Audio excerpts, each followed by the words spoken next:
Film ನೋಡಿ ಪ್ರೋತ್ಸಾಹ ಪಡಿ, ಎಲ್ಲ ಚೆನ್ನಾಗಿದೆ. ಇಂಥ ಮೂವಿನ ಎಲ್ಲರೂ ಬಂದು ಥಿಯೇಟ್ರಲ್ಲಿ ನೋಡಿ ಅಂತ ಹೇಳಕ್ಕೆ ಇಷ್ಟಪಡ್ತೀನಿ. ತುಂಬ ಚೆನ್ನಾಗಿದೆ ಸರ್. ಎಲ್ಲ ತಾಯಿ ಮೇಲೆ ಮೂವಿ ಮಾಡ್ತಾರೆ, ಬಟ್ ತಂದೆ ಮೂವಿ ಒಂದು ಒಳ್ಳೆ ಮೆಸೇಜ್ ಇದೆ. ಆಕ್ಟಿಂಗ್ ಎಲ್ಲ ಹೇಗೆ ಮಾಡಿದ್ರು ಹೊಸಬ್ರು ಎಲ್ಲ ಹೊಸಬ್ರು, ಬಟ್ ವಂಡರ್ಫುಲ್ ಮೂವಿ ಸರ್. ಖಂಡಿತ ಎಲ್ಲರೂ ಥಿಯೇಟ್ರಿಗೆ ಬಂದು ನೋಡಿ ಅಂತ ಹೇಳಕ್ಕೆ ಇಷ್ಟಪಡ್ತೀನಿ. ಹೊಂದಿಸಿ ಬರೀರಲ್ಲೇ ತುಂಬ ಚೆನ್ನಾಗಿ ಮಾಡಿದ್ರು. ಅದನ್ನು ಇನ್ನೊಂದು ಲೆವೆಲಿಗೆ ಕರ್ಕೊಂಡು ಹೋಗಿದ್ದಾರೆ. ರಿಷಬ್ ಶೆಟ್ಟಿ ಅವರು ಕಾಂತಾರ 1 ಕಾಂತಾರ 2 ಹೇಗೆ ಕರ್ಕೊಂಡು ಹೋದ್ರು, ಅದೇ ಥರ ಹೊಂದಿಸಿ ಬರೀ ಚಿತ್ರರೂಪ ತಂದೆಯವರಿಗೆ ಕರ್ಕೊಂಡು ಹೋಗಿದ್ದಾರೆ. ಕನ್ನಡ ಸಿನಿಮಾದ ಸುವರ್ಣ ಯುಗ ಇದು. ತುಂಬ ಚೆನ್ನಾಗಿದೆ, ತುಂಬ ಚೆನ್ನಾಗಿದೆ. ಫುಲ್ ಎಲ್ಲ ಇಷ್ಟ ಆಯಿತು. ಮಾತಾಡು. ಆ್ಯಕ್ಚುಲಿ ನಾನು ಇದರಲ್ಲಿ ಮಾಡಿದ್ದೀನಿ ಚೈಲ್ಡ್ ಆರ್ಟಿಸ್ಟಾಗಿ. ಸೊ ಮೂವಿ ತುಂಬ ಚೆನ್ನಾಗಿ ಬಂದಿದೆ. ಒಂದು ನ್ಯೂ ಇಯರ್ಗೆ ಒಂದು ನ್ಯೂ ಬಿಗಿನಿಂಗ್ ಅಂತ ಹೇಳ್ಬೋದು. ಎಲ್ಲರೂ ಹೋಗಿ ಥಿಯೇಟರ್ಸಲ್ಲಿ ನೋಡಿ, ತುಂಬ ಚೆನ್ನಾಗಿದೆ, ಸಪೋರ್ಟ್ ಮಾಡಿ. Thank you. ನಿಹಾರ್ ಅವರು ಮೊದಲೇ ಸಿನಿಮಾ ಆದ್ರೂ ಥ್ರೂಔಟ್ ಅಂದರೆ ಅದನ್ನ ಕ್ಯಾರಿ ಮಾಡಿರುವಂಥ ರೀತಿ ಆಗಿರ್ಬೋದು. ಆಮೇಲೆ ಸೀತಾರಾಮ್ ಮ್ಯಾಮ್ ಎಷ್ಟೋ ವರ್ಷಗಳ ನಂತರ ನಾವೆಲ್ಲ ಶಾಲೆ ಕಲಿಯ ಮುಂದೆ ಅವರ ಹಾಡುಗಳನ್ನ ಜಾಸ್ತಿ, ಆ ಹಾಡನ್ನ ಜಾಸ್ತಿ ನೋಡಿರ್ತೀವಿ ನಾವು. ಹಾಲಿವುಡ್ ಆಗಿರ್ತೀವಿ.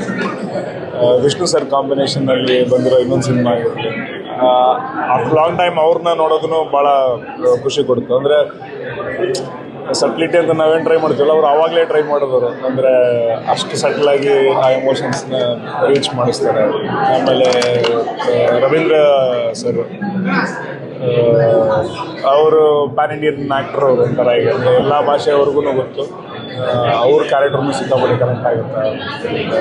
ಅಶ್ವಿತಾ ಆಗಿರಲಿ, ರಚನಾ ಅವರಾಗಿರಲಿ, ಬರುವಂಥ ಚಿಕ್ಕ ಚಿಕ್ಕ ಪಾತ್ರಗಳು ಕೂಡ. ಅಲ್ಲಿ ಮೇಘಾಲಯ ಪೋರ್ಷನಲ್ಲಿ ಬರುವಂಥ ಒಂದು ಕ್ಯಾರೆಕ್ಟರ್ ಅಂದರೆ ಕರ್ನಾಟಕ ನಮ್ಗೆ 15 ವರ್ಷ ಅನ್ನ ಹಾಕೈತಿ, ನಿಮ್ಗೆ ಒಂದು ಸರ್ತಿ ಕೊಡೋಕೆ ಅನ್ನೋವಂಥ ಮಾತಾಗಿರ್ಬೋದು. ಸಣ್ಣ ಸಣ್ಣ ಮಾತುಗಳನ್ನು ಕೂಡ ಭಾಳ ಸೆನ್ಸಿಬಲ್ ಆಗಿ ಅನಿಸ್ತು. ಐ ವಿಶ್ ದಮ್ ಒಳ್ಳೇದಾಗಲಿ ಅಂತ ಹೇಳಕ್ಕೆ ಇಷ್ಟಪಡ್ತೀನಿ. ಶುಭಾಶಯಗಳು ತಪ್ಪಿಸೋಕೆ ಇಷ್ಟಪಡ್ತೀನಿ. ನೀವು ನೋಡಿ ಸಿನಿಮಾ, ನಿಮಗೂ ಇಷ್ಟ ಆಗ್ತದೆ. ಮೂವಿ ಸ್ಟಾರ್ಟಿಂಗ್ ಬರ್ತೀವಿ, ಲಾಸ್ಟಿಗೆ ಒಳ್ಳೆ ಎಂಡಿಂಗ್ ಸಿಗುತ್ತೆ. ಸೊ ನೀವು ಬಹಳ ಮುಖ್ಯವಾದ ಪಾತ್ರ ಇದರಲ್ಲಿ ಮಾಡಿದ್ದೀರಾ. ಇಷ್ಟೊಂದು ಎಮೋಷನಲ್ ಎಲ್ಲರೂ ಆಗಿದ್ದಾರೆ. ಈ ಸನ್ನಿವೇಶದ ಬಗ್ಗೆ ನೀವು ಹೇಳೋದು? ಒಂದು ಸಣ್ಣ ತಪ್ಪಿಂದ ಹೇಗೆ ಸಮಾಜಕ್ಕೆ ತೊಂದರೆ ಆಗುತ್ತೆ ಅನ್ನೋದನ್ನ ಎಷ್ಟು ನೀಟಾಗಿ ಹೇಳಿದ್ದಾರೆ. ಆ್ಯಂಡ್ ಅಷ್ಟು ಚೆನ್ನಾಗಿ ಬರೆದಿದ್ದಾರೆ ಜಗನ್ನಾಥ್ ಅವರು. ಸೊ ಈ ಸಂದೇಶ ಎಲ್ರಿಗೂ ಮುಟ್ಟಬೇಕು, ಜನ ಎಲ್ಲ ನೋಡಬೇಕು. ಅಂದರೆ ಬರೀ ಈಗಿನ ಸಮಾಜಕ್ಕೆ ತಕ್ಕವಾದಂಥ ಒಂದು ಸಿನಿಮಾ. ಸೊ ಎಲ್ಲರೂ ನೋಡಬೇಕು. ಹೊಸ ವರ್ಷದ ಮೊದಲನೇ ದಿನ ನಮ್ಮ ಸಿನಿಮಾ ರಿಲೀಸ್ ಆಗಿದೆ. ಇದು ಈ ವರ್ಷ ಕನ್ನಡ ಸಿನಿಮಾ ಇನ್ನಷ್ಟು ಬೆಳೆಯುತ್ತೆ ಅಂತ ನಾನು ಆಶಿಸ್ತೀನಿ.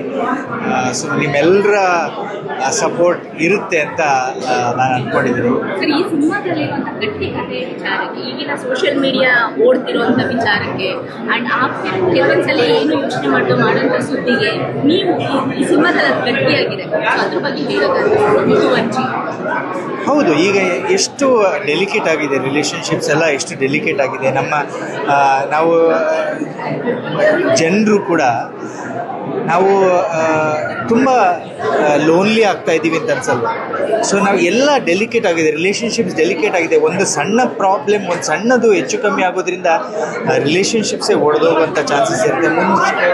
ಸೊ ಇದರಲ್ಲಿ ನಾವು ಯಾವ ರೀತಿ ನಮ್ಮ ರಿಲೇಷನ್ಶಿಪ್ಸನ್ನು ಗಟ್ಟಿ ಮಾಡಿಕೊಳ್ಬೇಕು ಅನ್ನೋದು ಹೇಳ್ಕೊಡುತ್ತೆ ಈ ಸಿನಿಮಾದ ಮೂಲಕ, ಈ ಕಥೆಯ ಮೂಲಕ. ಯಾಕೆಂದರೆ ನೀವು ನೋಡೋಕ್ಕೆ ಹೋದರೆ ನಾವು ಏನು ಹೇಳ್ತೀವಿ, ಪ್ರಪಂಚ ಎಷ್ಟು ಚಿಕ್ಕದಾಗ್ತಿದೆ, ಸೋಷಿಯಲ್ ಮೀಡಿಯಾ ಮೂಲಕ ಎಷ್ಟು ಚಿಕ್ಕದಾಗ್ತಿದೆ, ಹಾಗೆ ನಮ್ಮ ರಿಲೇಷನ್ಶಿಪ್ ಕೂಡ ಅಷ್ಟೇ ಡೆಲಿಕೇಟ್ ಆಗ್ತಾ ಇದೆ ಅಂತ ಅನ್ಸಲ್ಲ. ಸೊ ಮುಂಚೆ ಆದರೆ ಎಲ್ಲ ದೂರ ದೂರ ಇರ್ತಿದ್ವಿ, ಆದರೆ ಒಂಥರ ಒಡನಾಟ ಇತ್ತು. ಈಗ ನಾವು ಎಲ್ಲ ನಮ್ಮ ಫೋನ್ಗಳಲ್ಲೇ ಮುಳುಗೋಗಿರ್ತೀವಿ. ಸೊ ಅಂಥ ಸ್ಥಿತಿಯಲ್ಲಿ ನಾವು ನಮ್ಮ ರಿಲೇಷನ್ಶಿಪ್ಗಳನ್ನು ಹೇಗೆ ಗಟ್ಟಿ ಮಾಡ್ಕೊಳ್ಬೇಕು ಅನ್ನೋದು ಈ ಸಿನಿಮಾ ಮೂಲಕ ಗೊತ್ತಾಗುತ್ತೆ. ಈ ಕಥೆ ಮೂಲಕ ನಾವೆಲ್ಲರೂ ಕಲಿಬೇಕು ಅಂತ ಅನ್ಸುತ್ತೆ. Thank you.